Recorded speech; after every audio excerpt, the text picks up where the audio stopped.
Buen día. Buen día.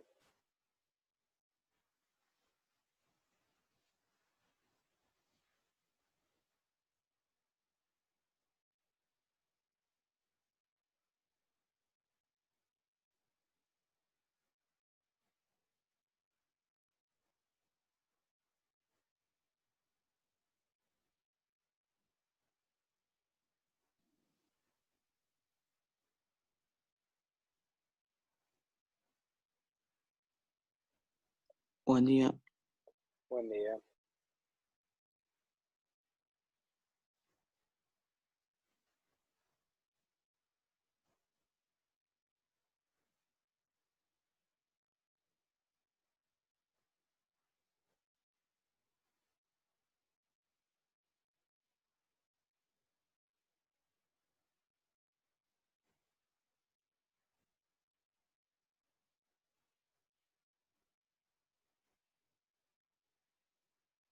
Buen día.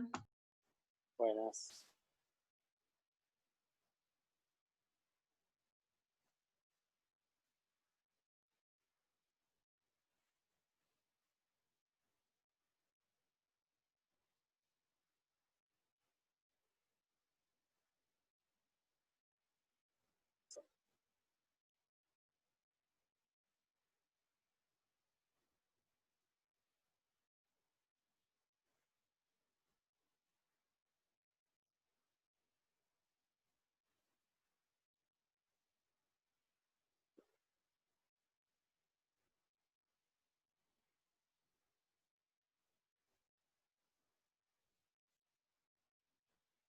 Esperemos un poquito que termine de conectarse la gente.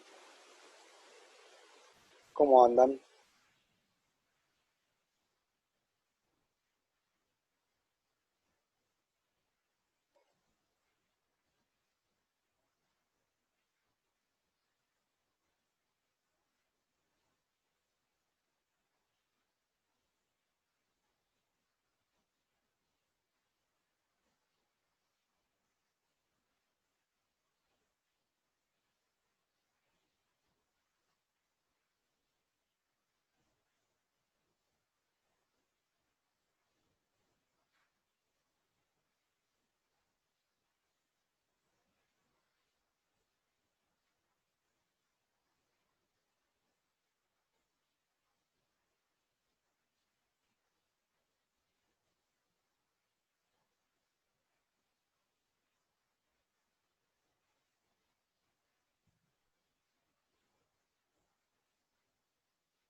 Bien.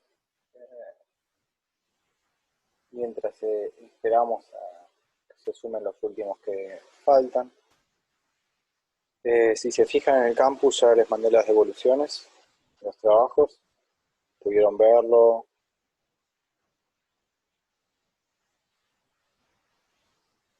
Los escucho. Les recomiendo que lo vean, así toman nota de la devolución.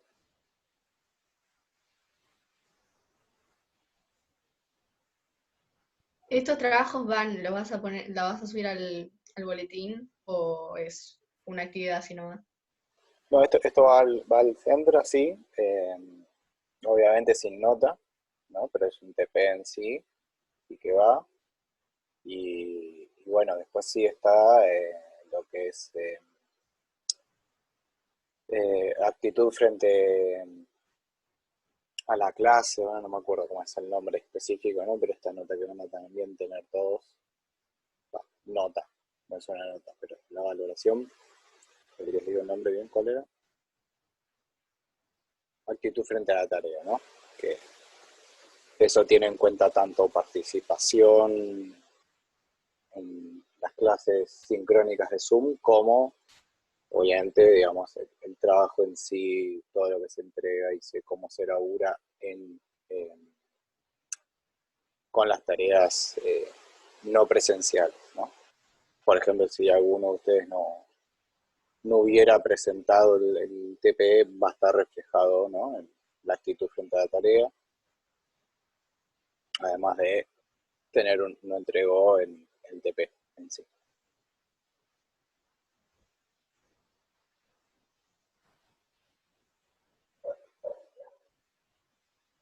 Bien, estamos casi todos. Uso un poco de este tiempo del principio para algunas cuestiones generales sobre los trabajos, porque creo que merece ser, digamos, atendido el tema. Primero que nada, no me gusta individualizar, pero quiero saber de dos personas en particular, aprovechando que los tengo acá conectados. Bien, por un lado,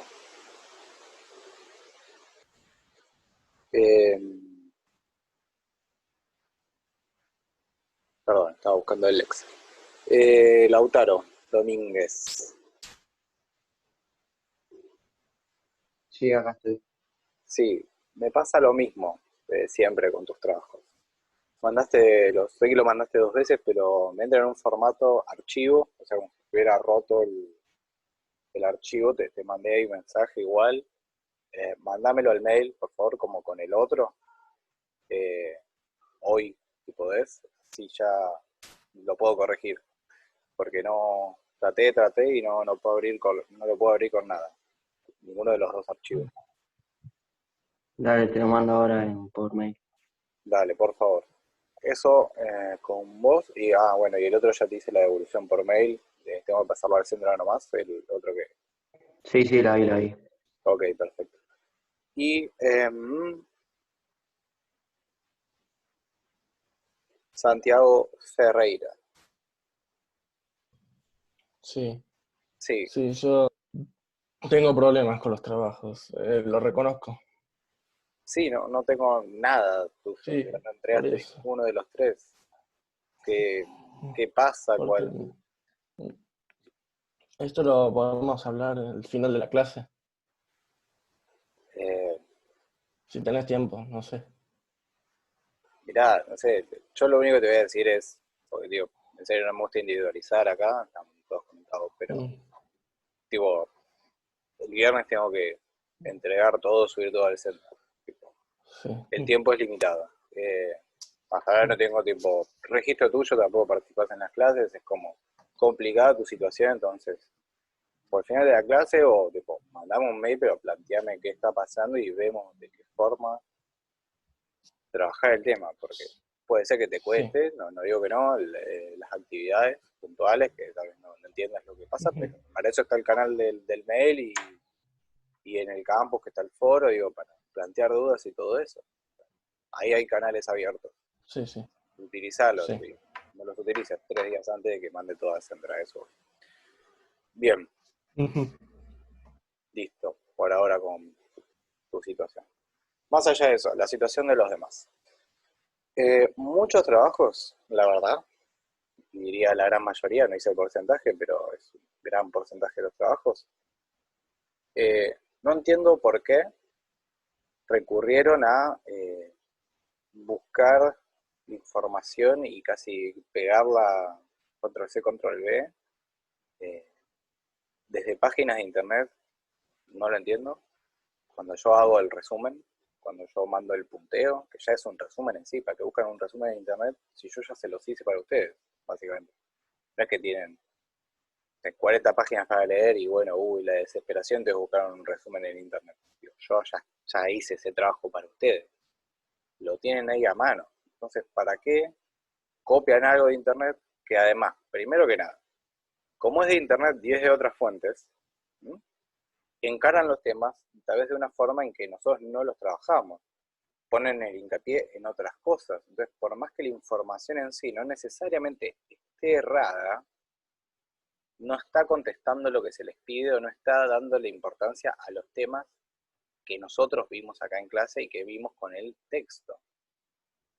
Entonces, me pueden poner de la asamblea del año 13 sacado de Wikipedia, como el 70% de ustedes lo hicieron, que me copiaron textualmente la Wikipedia no habla de la asamblea del año 13 en el sentido en que nosotros la encaramos y qué nos importaba o qué me importaba a mí que sacaran de lo que pasó en la asamblea del año 13.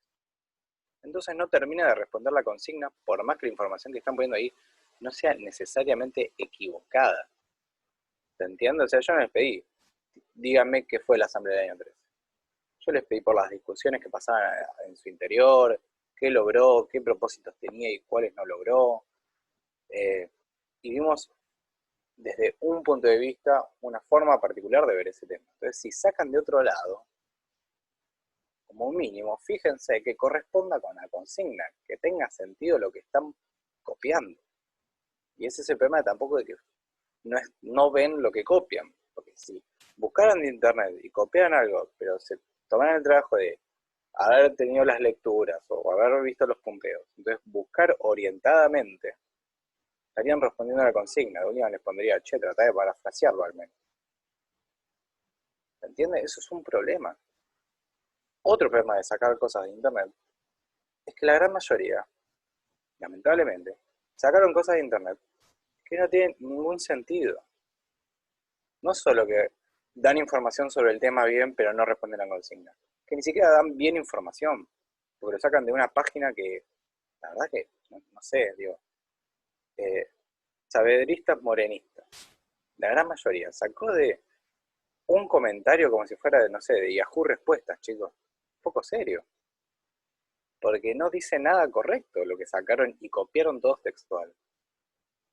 Y lo mismo pasa con el Congreso de Tucumán. Digo, esa era la pregunta más directa y fácil de todas. Digo, la Asamblea del año 13 se propuso dos cosas, no las logró, ¿no? O las dos más importantes no las logra. La del Congreso de Tucumán, que después se muda a Buenos Aires, logra las dos. Era esa, digo, la relación era clarísima.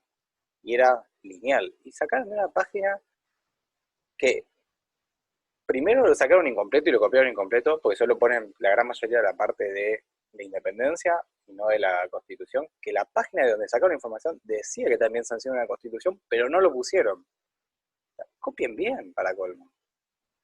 Y después copiaron partes de esa página que no tenían nada que ver,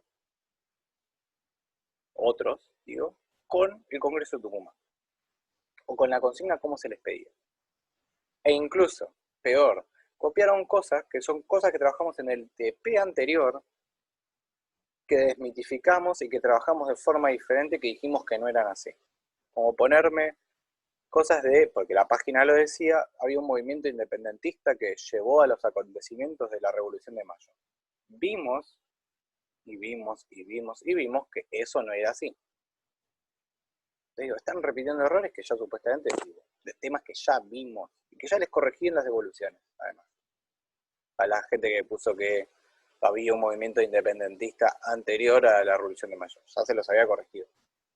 De ahí viene la importancia de ver las devoluciones también y de recurrir a los punteos que estoy haciendo yo. Pues son resúmenes del libro, básicamente. O sea, yo me pongo todas las semanas y le dedico horas a resumir 15, 10 hojas del libro, para que ustedes no lo tengan que hacer. Y me van y me buscan información de cualquier lado que no tiene nada que ver con lo que vivo. O sea, realmente me enojó bastante estar corrigiendo y ver ese nivel de, primero, nada, de vagueza, de que buscaron lo primero que les apareció en internet y lo mandaron así sin siquiera fijarse si estaba bien, ¿no? Y segundo, ese nivel de despropósito. Digo, ya tenían un resumen que yo les hice de un día. Si me ponen eso y yo les marco que está mal, me dicen, no puede ser porque es lo que vos pusiste. En todo caso, tu resumen está mal. Yo, listo, me cierro la boca. Pero, no sé, digo, media pila. La verdad, molesta un poco. Porque estoy metiendo bastante trabajo para que ustedes tengan esos punteos. Y no es largo eso, no me pueden decir es mucha lectura. Son 1 o 2 hojas nomás por clase, por semana, de punteo. No entiendo dónde está el por qué no utilizar eso y buscar una cosa random de internet que no tiene ningún sentido. O sea, entiendan, es como preocupante que hayan hecho, insisto, como el 70% de los trabajos así. O más que el 70% de la verdad. Y después también, no sé, la cuestión de con la consigna 4. Muchos pensaron que había que, no sé, meter una línea de tiempo o algo similar de hechos random, ¿no? No hacía falta poner el 25 de mayo se da la revolución. No, no tenía nada que ver con los frentes de guerra, digo. Literalmente era la actividad anterior a la que les había mandado el trabajo. ¿Cuál era el punteo de los frentes de guerra? No sé cómo ahí también, digo, fallaron en contestar. Porque yo puedo entender que a veces fallo yo como explico las cosas y eso puede pasar. Ahora, ya este nivel de escupir cosas que sacaron de internet sin ni siquiera leerlos es grave. Es grave porque no transmite compromiso a ustedes. Y estas son las cosas que después yo en todo caso tengo que ratificar, rectificar cuando volvamos a la presencialidad. O sea que nada, es una lástima, la verdad, el resultado de este último TP en términos del curso. Por eso quería dedicarle unos minutos a hablar de esto, porque fue como demasiado, me parece. Siempre pueden sacar cosas de internet, bla, yo lo entiendo. Algunos lo hicieron, pero al menos se tomaron el trabajo de reformularlo, de parafrasearlo, de, no sé, combinarlo un poco con lo que yo había dado, entonces tiene sentido. Y bueno, en todo caso, así usen internet, no lo usen así random, de forma de ni siquiera leerlo.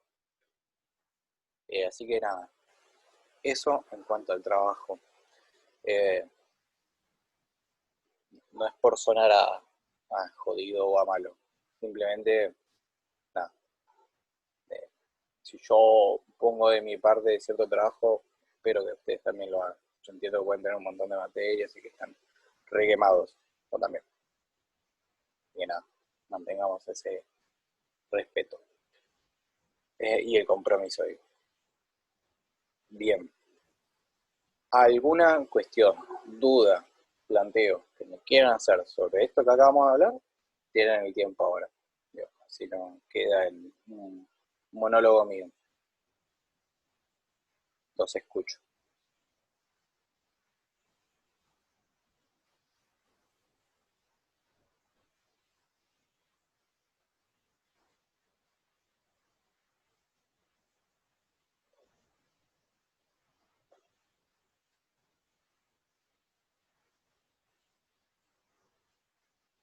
¿No? ¿Nada?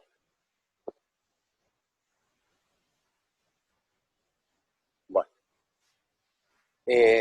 Nada, tuvieron el espacio, chicos y chicas. Obviamente cualquier planteo está el mail para hacerlo o el campus también. Bien, avancemos un poco. Como yo les anticipé la clase pasada, ¿no? Ahora nos estamos volcando, ¿no? Girando un poco lo que estamos trabajando hacia el continente europeo, ¿no?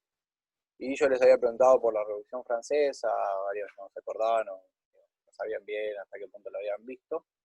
Así que vamos a empezar con eso. O sea, lamentablemente eso va a sacar más clases, pero bueno. Y vamos a dividirlo básicamente en dos partes, ¿no? Yo hoy le subí recién la primera parte y la clase que viene seguirá la parte 2, para que tengamos una base al menos en común de lo que fue la Revolución Francesa. ¿Qué fue? A ver qué nos podemos acordar, qué podemos tratar de recuperar de saberes vistos. Bueno, básicamente, como el nombre lo indica, es una revolución que pasa en Francia, ¿no? Ahí estamos todos de acuerdo. ¿Cuándo? Digamos, ¿desde cuándo se origina? ¿Cuándo pasa? En 1789, ¿no? Propiamente dicho. obviamente tiene sus causas, sus ¿no? Pasos anteriores, que básicamente es un contexto donde Francia, ¿no? Que es una potencia europea del momento, básicamente está atravesando una crisis, ¿no? Económica bastante grave. ¿Por qué está atravesando esa crisis? Bueno, básicamente, ¿no? Tiene una gran deuda, ¿no? Una gran deuda económica, tiene problemas graves climáticos que producen muy malas cosechas, que producen hambruna, que produce, ¿no? Si no se produce, se complica cobrar impuestos, ¿no? Todo esto genera un clima general de crisis económica y social bastante importante, y como la frutilla, ¿no? de la torta sería además que Francia gasta mucho dinero, ¿no? Interviene con muchos recursos en la guerra de independencia de Estados Unidos, que pasa en 1776, ¿no? Un poquito antes de la Revolución. Apoya justamente a Estados Unidos, o a lo que va a hacer Estados Unidos, con armas, con tropas, con recursos financieros, ¿no? Para que se independice de Inglaterra. Esto es por la rivalidad histórica entre Francia e Inglaterra, ¿no? Tratan de debilitar a Inglaterra apoyando la revolución de las colonias. Esto lo logra, Estados Unidos se independiza, bien por ellos, pero Francia complica más, ¿no? Su situación económica y entra en una crisis total. En este, ¿no? Panorama de crisis económica y social total, la corona francesa trata de justamente aumentar la recaudación de impuestos para hacer frente, ¿no? A esta deuda y a los gastos que tenía. Es muy difícil, o era muy, digamos, es difícil aumentar impuestos así porque sí, ¿no? En este, digamos, siglo XVIII, fin del siglo XVIII, para las monarquías. Pensemos que no hay estados con congresos y bla, bla, bla, ¿no? Entonces, medio que trata de imponer esta situación el monarca, y para tener mayor legitimidad de esa decisión, ¿no? Porque además quería tal vez empezar a cobrarle impuestos a ciertos nobles, los nobles tenían el privilegio de no pagar impuestos. Entonces, como para tratar de legitimarlo y buscar un punto medio, llaman a los estados generales, convocan los estados generales. ¿Qué son los estados generales? Son como una especie de parlamento, ¿no? Que se convocaban, ¿no? En las monarquías para tratar sobre todo así temas muy particulares, trataban eso y después se disolvían. Pero podríamos decir que es medio, ¿no? Como una representación, una asamblea que representa al reino francés. ¿Quiénes están en estos estados generales? Se conforman de 3 estados, ¿no? Se los llama así. Está el estado de los nobles, está el estado del clero y está el tercer estado. Que en el tercer estado entra en la bolsa todo lo que no es justamente ni clero ni nobles. ¿Está bien? Esta división que, si ustedes se fijan, claramente responde, ¿no? A este como mundo feudal, ¿no? Donde tenemos los nobles, el clero y campesinos siervos. Ahora, en el tercer estado también están los burgueses, la burguesía, ¿no? Esta clase social que se va generando a finales del feudalismo, sobre todo a partir del siglo XV, que cada vez va ganando más poder, pero sigue estando, digamos, en términos de estatus social, vinculado a el campesinado, por más que en realidad sean adinerados y tengan un nivel de vida como si fueran nobles, ¿no? Entonces tenemos esta situación.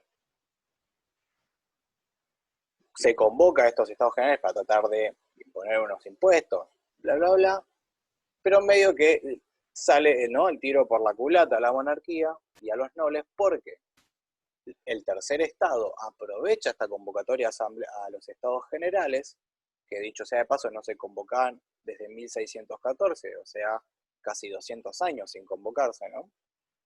Aprovecha esto para hacer como su propia asamblea, ¿no? Del tercer estado, donde empiezan a reclamar justamente reformas políticas importantes, ¿no? Y empiezan a presionar a la monarquía y a los nobles que justamente, ¿no? Atravesados por esta crisis económica, de mayores derechos políticos para, sobre todo, ¿no? Este sector de la burguesía, que está en ascenso económico, pero que no tiene, digamos, su contrapartida o su contraparte en derechos políticos. Obviamente el clero y los nobles al principio desconocen esta asamblea propia del tercer estado, ¿no? Pero el tercer estado tiene a su favor que básicamente es el 95% de la población, ¿no? O más. Entonces, los burgueses también logran el apoyo de los campesinos y de los pobladores urbanos de París, ¿no? Para que apoyen, digamos, esta asamblea aparte del tercer estado. Y así es como se empieza a generar justamente lo que va a ser en 1789 lo que se conoce como la Revolución Francesa. Es este tercer estado imponiendo sus reclamos a una monarquía que está totalmente en crisis. Aclaración, en la gran mayoría de los países europeos seguía habiendo monarquías absolutas. Pero, por ejemplo, muchos de estos tienen en el horizonte o en vista, ¿no? Inglaterra, que ya desde antes tenía un sistema de parlamentos donde estaban representados, por ejemplo, la burguesía, ¿no? Muchos más fuertes y que justamente podríamos decir que habían convertido la monarquía absoluta en una monarquía constitucional, ¿no? O parlamentaria. O sea que había un control social de esta sociedad civil, sobre todo burguesa y aristócrata, sobre la monarquía. Entonces, un poco lo que están buscando es replicar eso.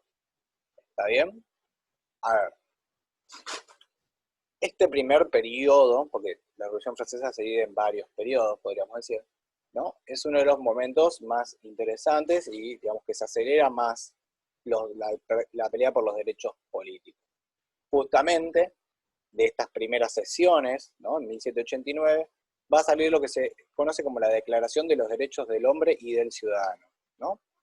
Que es una declaración, así como, podría decirse, universal, de derechos universales que deben tener los ciudadanos, ¿no?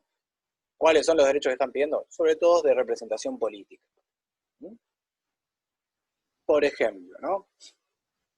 Este va a ser un documento que se podría pensar abre esta cultura o historia de declarar o de la declaración de derechos de alcance universal. Se podría pensar, ¿no? El más contemporáneo de nosotros, más importantes, son, por ejemplo, la Declaración de Derechos Humanos, ¿no? O la Declaración de los Derechos del Niño, ¿no? Bueno, esta idea de que hay derechos universales a todo el mundo, ¿sí? Un poco, digamos, el puntapié sería esta declaración. Hago una aclaración igual, es derechos del hombre, ¿no? Estamos en 1789, todavía no metían igualdad de hombres y mujeres ni nada parecido, ¿no? O sea, es un avance frente a esta sociedad de estatus social que piensa que hay nobles que por haber nacido nobles son superiores. Es un avance porque plantea esta declaración la igualdad, ¿no? De todos los hombres ciudadanos mayores, pero obviamente tampoco es súper progresista para nuestros estándares.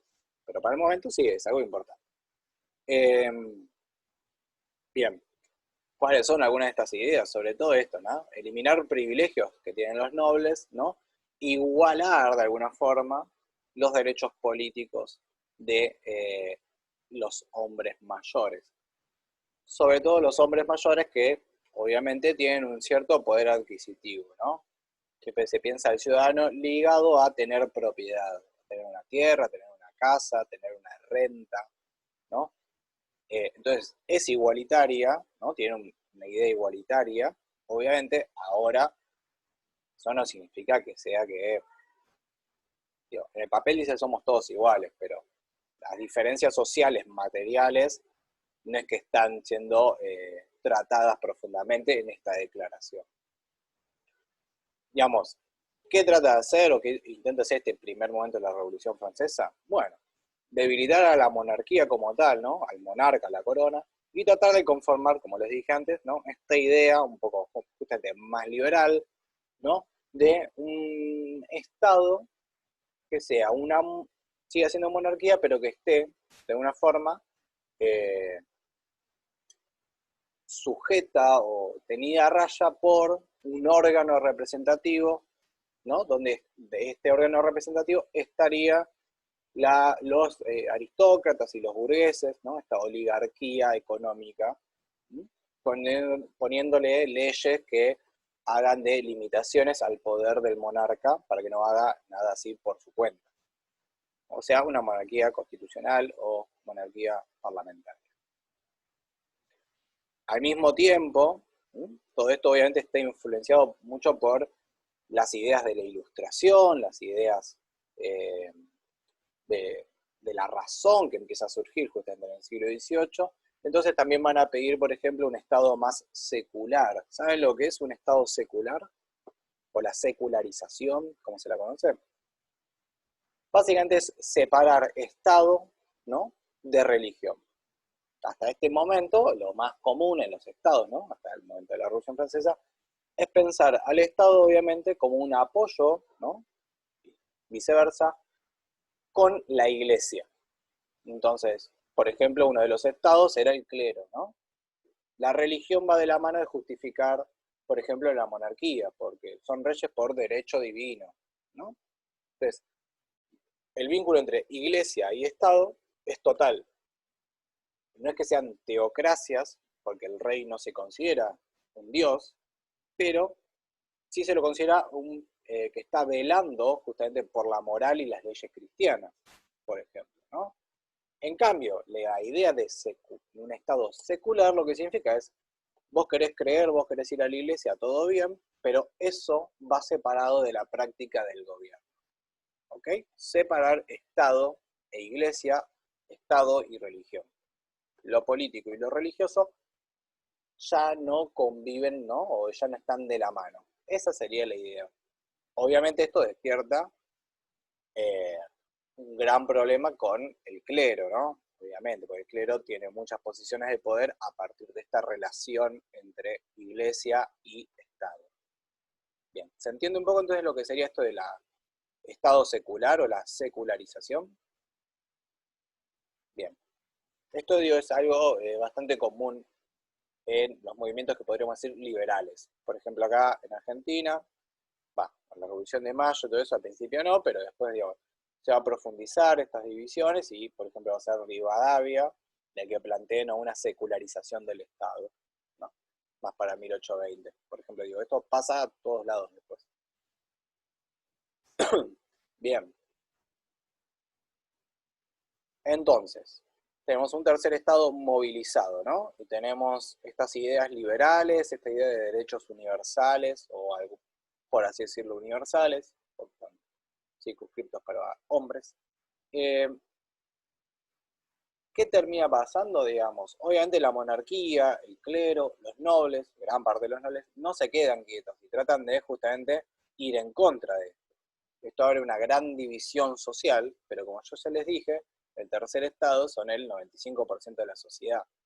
Y la gran mayoría, ¿no?, sobre todo de, podríamos decir, las clases populares urbanas de París, que es donde está pasando toda esta asamblea general, apoyan, ¿no?, esta idea de debilitar a la monarquía, ¿no?, esta idea de la burguesía de avanzar en un sistema de gobierno diferente, ¿no?, de que se expandan los derechos políticos, ¿no?, porque ellos también quieren ser representados o tener derechos políticos. Entonces van a apoyar, ¿no?, y van a apoyar a los burgueses y va a entrar en conflicto directo el tercer Estado con los demás. Aclaración igual, hay algunos nobles que apoyan la idea del tercer Estado, ¿ok? O sea, no es que todos los nobles sí o sí están del lado del monarca. Pero bueno, este enfrentamiento se vuelve callejero, literalmente, ¿no? Hay movilización popular, barricadas, se enfrentan, y el momento culmine va a ser un día que justamente creo que es 14 de julio, si no me equivoco, que es la toma de la Bastilla. ¿Qué era la Bastilla? Era una prisión, una fortaleza en el medio de París, ¿no?, un gran castillo, donde justamente estaban la gran mayoría de los presos políticos de la monarquía, ¿no? Cuando alguien pensaba algo muy radical, lo encerraban ahí los nobles y los monarcas. Entonces era todo un símbolo, ¿no?, del poder monárquico.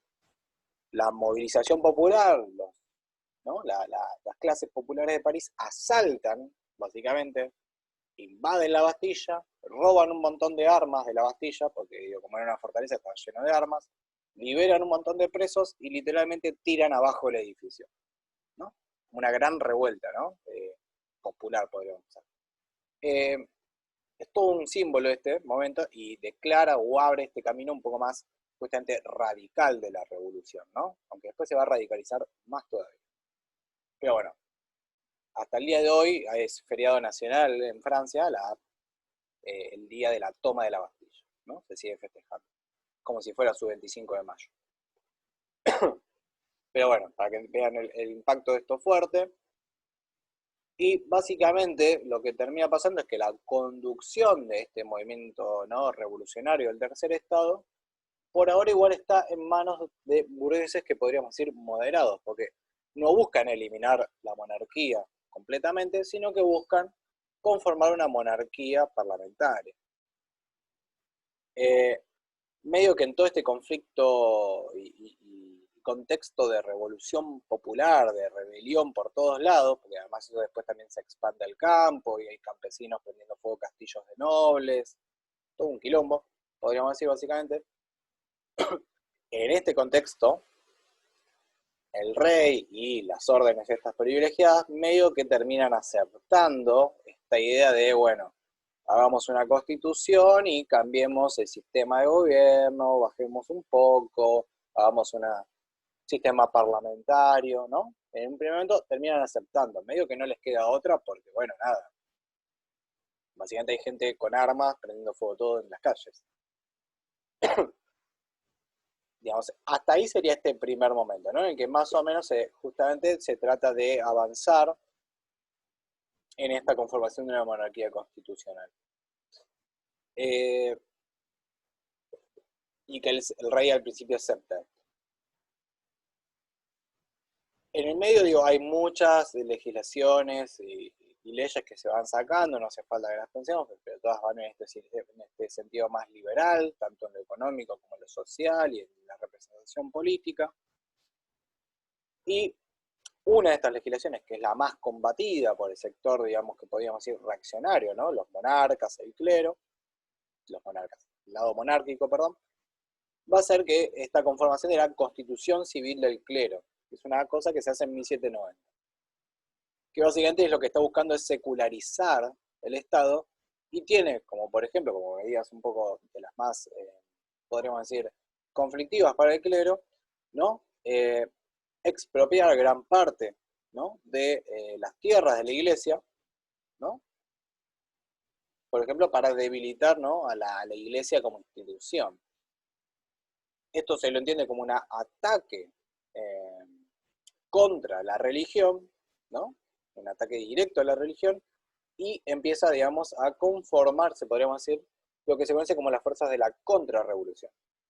Medio que esto ya es como la gota que rebalsa el vaso para los monárquicos, para el clero, para los nobles todavía leales al rey, y empiezan a conformar, ¿no?, y a empezar a, tipo, como tener conversaciones con reyes y potencias extranjeras para que intervengan en Francia, ¿no?, y detengan la revolución que está ocurriendo.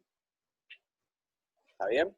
De hecho, muchos de los nobles y del clero emigran, ¿no?, se van de Francia hacia otros lugares por toda la conflictividad social que se está viviendo y empiezan a básicamente a juntar ejércitos, ¿no?, y a convencer a estos monarcas de otros lados de que invadan Francia, ¿no?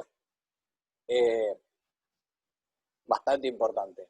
De hecho, lo que sucede, y esto va a cambiar bastante el rumbo, digo, queda poco tiempo así que voy redondeando, es el rey se descubre que está tratando de justamente abandonar Francia.